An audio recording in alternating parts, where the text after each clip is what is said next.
المونديال تعتبر المونديال اكبر محفل كروي في العالم اللي كاملين شفنا اخر نسخه ديالو مونديال قطر، والاهميه اللي كتعطي الدوله للتنظيم ديالو فراه كيتعتبر احسن اشهار للبلد المنظم وفراه تعطي صوره ليها للعالم كامل. قطر مثلا شوف كيفاش ولاو تيشوفوها الاجانب مورا المونديال كبلد امن ومتطور ومزدهر، وفي هذا النطاق ومن مورا ما تعطى المونديال القادم ديال 2026 لكل من ميريكان وكندا والمكسيك. تيبقى السؤال هنا لمن غادي تعطى المونديال ديال 2030؟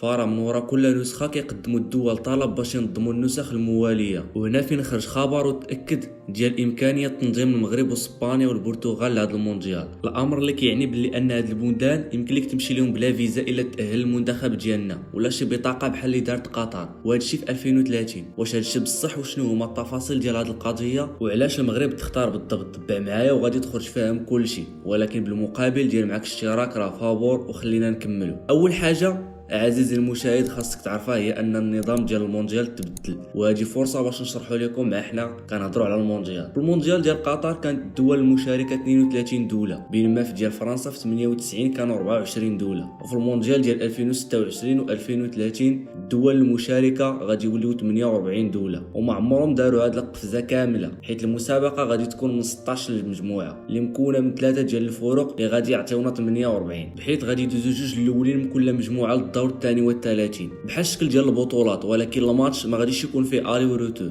ومازال كيناقشوا هذه النقطه. القاره الافريقيه كانت هي اكثر قاره استفادت من هذه القضيه حيت لي بوست غادي يتزادوا، الشيء اللي غادي يخلي المغرب ضامن بلاصتو في المونديالات الجايين. ودابا اجي نشوفوا المونديال اللي كيهمنا واللي غادي نكونوا المنظمين ديالو، وغادي يكون بمثابه مفتاح للدوله ولبزاف ديال الناس. المونديال ديال 2030 اللي غادي يكونوا فيه 3 ديال العروض المشتركه اللي ترشحوا باش يديوه. الاولى هي اكثر وحده كانت يتقال عليها باللي غادي تقدر تنظموا، واللي هي ديال اسبانيا والبرتغال واوكرانيا، والثانيه ديال امريكا اللاتينيه اللي فيها الارجنتين والبوروغواي والاوروغواي والتشيلي، 4 ديال الدول، والثالثه اللي هي اللي خلعت اسبانيا والبرتغال اللي هي ديال السعوديه ومصر واليونان. هادو هما 3 ديال الترشيحات، وحده في اوروبا وحده في امريكا اللاتينيه وحده النصف ديالها في افريقيا وشويه في اوروبا وشويه في اسيا. الا لاحظتوا في هاد 3 ديال الترشيحات ما كاينش المغرب. فمنين جا الخبر ديال اننا غادي ندخلوا في شي ترشيحات، الشائعات جاوب بان المغرب غادي يدخل في الترشيح ديال البرتغال واسبانيا وغادي يبدلوا بلاصتو اوكرانيا. هادشي تاكد شي يومين هادي، حيت ان اسبانيا غادي توقف تشارك مع اوكرانيا بسبب ان رئيس ديال الجامعه الكرويه الاوكرانيه بافيلكو حيت ضبطوا عليه ان الفلوس اللي كيصيفطوا ليه باش يبني بهم التيرانات وهي بهم كان كيضخم الاثمنه. مثلا كيشري شي حاجه دايره مليون وكيقول لهم هذه الحاجه دايره 3 ديال المليون، هو مخلص غير مليون ودوك 2 ديال المليون ديال الفرق كيديرها في جيبو وراه باقي معاه التحقيق لحد الساعه. ولكن الغريب هو انه الفيفا من ناحيه بافيلكو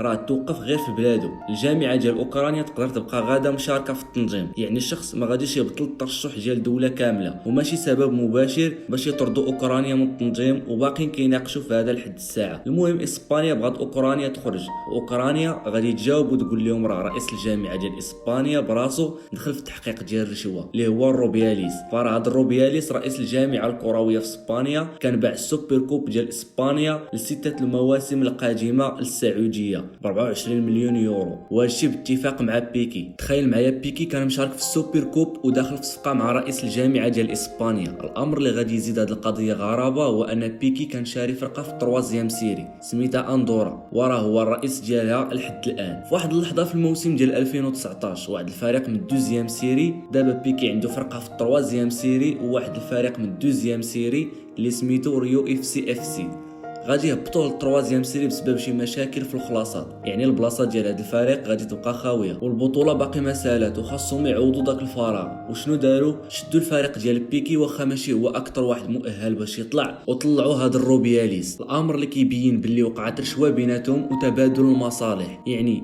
انت كتقول باللي الرئيس ديال الجامعه الاوكرانيه واخد الرشوه وكيشفر الفلوس، وانت داير مكفس منه بيع السوبر كوب للسعوديه اللي ولات كتلعب في شهر واحد بينما كانت كتلعب في الصيف. واخد عليه 24 مليون وكدير صفقات مع لعاب، وهاد القضيه باقي كيحققوا فيها لحد الساعه. وهنا غادي يدخل سبب اخر واللي هو الاهم، واللي هي علاش باغي يبدلوا اوكرانيا بالمغرب في التنظيم. للعلم والقضيه اللي ما عارفينهاش بزاف ديال الناس هو ان الدول ما كيدخلوش في هاد القرارات ديال خرج اوكرانيا ولا دخل المغرب، بل الرؤساء ديال الجامعات بحال الرئيس ديال اسبانيا ما عنده حتى شي دخل في هذا الشيء، بل الروبياليس رئيس الجامعه ديال كره القدم هو اللي عنده دخل. فهمتوا كيفاش الفكره؟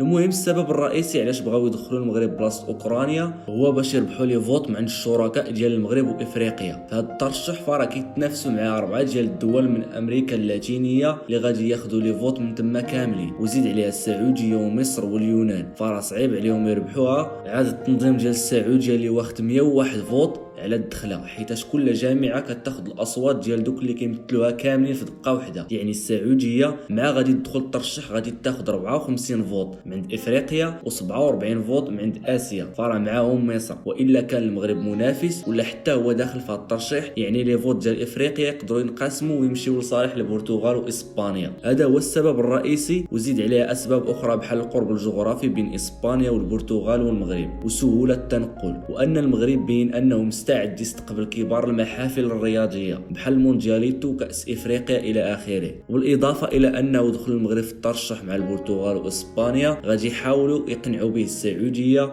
باش تاجل الترشح ديالها لواحد 4 سنين اخرى. يعني خلي لينا المونديال ديال 2030 وانت خدي المونديال ديال 2034 ووجدي ليه اكثر، بينما اوكرانيا ما غاديش توفر لهم هذا الشيء كامل. في المجموع كاينه 211 جامعه اللي كتفوتي، اللي كتقسم على 7 ديال القارات، عندها 3 ديال العروض المشتركه اللي غادي تقسم لي فوت عليهم. لي فوت غادي يكونوا في الربيع ديال 2024، ووقتها غادي نعرفوا شكون هما الدول اللي غادي يحظوا بتنظيم المونديال. والمغرب بطبيعه الحال حاضر وبقوه باش يعوض اوكرانيا، وعلاش لا يوقع الثلاثي ديال اسبانيا والمغرب والبرتغال في التنظيم. راه الدخول اسبانيا والبرتغال غادي يولي بلا فيزا الى تاهل المغرب. تلخص لكم كلشي باختصار، اسبانيا والبرتغال مع اوكرانيا كانوا مرتاحين في الترشح ديالهم، حيت انهم من اكثر الدول المتقدمه من البنيه التحتيه والملاعب، وعندهم احسن الفرق ديال الكره والتيرانات ما غاديش يوحلوا فيهم. ولكن قدوم ديال السعوديه بمصر خلى اسبانيا والبرتغال يخافوا من ناحيه ليفوت، يعني ما غاديش يوصلوهم باش يربحوهم. داكشي علاش قرروا يضيفوا المغرب ويبدلوه بدل اوكرانيا بسبب داك الرئيس ديالهم بافليكو، على انه خد الرشوه والمعاونات ربحوا لي فوت كثر، وباش يحاولوا يقنعوا السعوديه تاجل الترشح ديالها لواحد 4 سنين اخرى ويضمنوه هما. ملاحظه، فرا اوكرانيا باقي ما مقصيه كليا، والمغرب باقي ما ضمن انه غادي ينظمها معاهم، حيت ان الفيفا ما عندها حتى شي سبب مباشر باش تلغيها، بل كيبقى القرار ديال الجامعات نتاع الصبليون والبرتغال باش يقرروا، ونتسناو باش نشوفوا اشنو باغي يوقع.